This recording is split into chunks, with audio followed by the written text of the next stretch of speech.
my cards right. Up the ante, one blackjack all night.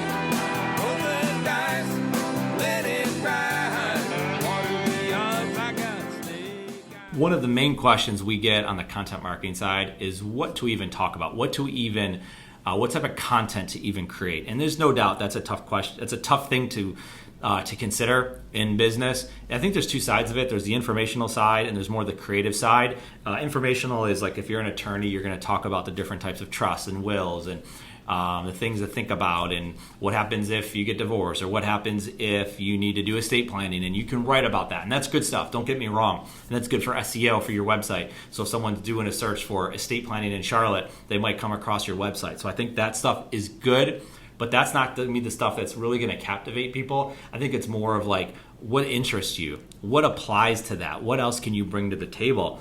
And it's tough, but I would say as you go through the day and you have thoughts, which you do every day, and you have clients and you have experiences, start thinking through that and documenting it and just put the pen to paper.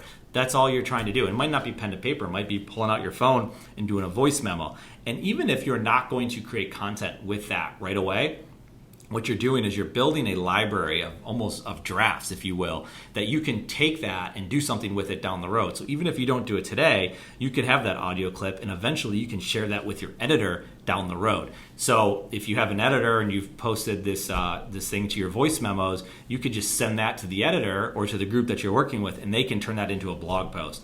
Or they might come up with ideas for you to do an audio clip or to create videos from it. But that's the way I think to go about creating content, is sometimes to not overthink it and to just document what you have going on in your day and think through it. And when you have these thoughts like I'm having right now, there's going to be someone out there that's going to be interested in it, is my guess, especially if you are a leader in your industry, if you're a leader in your business. The other way to do it is really just to have someone, and this is not us pitching what we do, but we like talking to business owners. And when we talk to business owners, I love the stories that they have, why they're doing what they're doing, why, what's different, what's unique about it. And then somehow what we like to do is pull those things out of them and then write about it or interview them on a podcast or do those different types of things, because now they don't have to do it. All they had to do was tell a story, and they're telling stories all day long. They're talking to clients, they're giving examples, and they're having a great time doing it. And then if a group like us could come in there and take that and we put the pen to paper, or the group that you're working with puts the pen to paper and helps you create those ideas. They're your ideas, they're your stories. All this group is doing is just taking it and putting it to something that you can share with other people, because I promise you, people will find value in it. And we've seen clients of ours that wouldn't have time to write, they don't like writing, maybe they're not good writers, maybe they don't want to do podcasting, whatever that is, they all of a sudden become storytellers because they had an outlet for someone to then help them create that content. So I think there's, again, going back to the beginning, I think there's two ways to do it. One is just think about your thoughts that you have, document those thoughts, write them down, talk to your phone, talk to something, pull out a microphone, talk to that,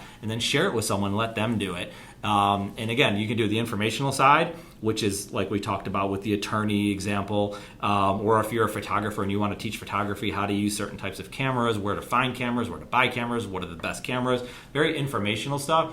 But then there's also the creative side. What relates to it? What else can you talk about? What type of really big ideas do you have that could help someone out? That's the other way to do it. And then the kind of go hand in hand with that is to find a group that could help you, or an editor, someone that could help you out in creating that content based on your incredible thoughts that you do have. So creating content is definitely something that a lot of people are thinking about doing. More and more businesses are coming, and I think those are the best ways that you can start creating content. Win all in, play my cards right. Up the ante, one blackjack all night. Roll the dice, let it ride. Water the odds, I got stake. This podcast exists in large part because of KazCM, the content marketing business inside KazShort Inc. KazCM is excited to bring the content marketing services used at KazShort to you. Learn more by visiting KazCM.com. Thank you so much for listening to this podcast. It's a big deal to us. We hope you found value in it, and if you did, we would be incredibly grateful if you gave us a review on iTunes. Remember to subscribe to this podcast, and feel free to share it with anyone you know. More than anything, thank you again for listening. We appreciate it.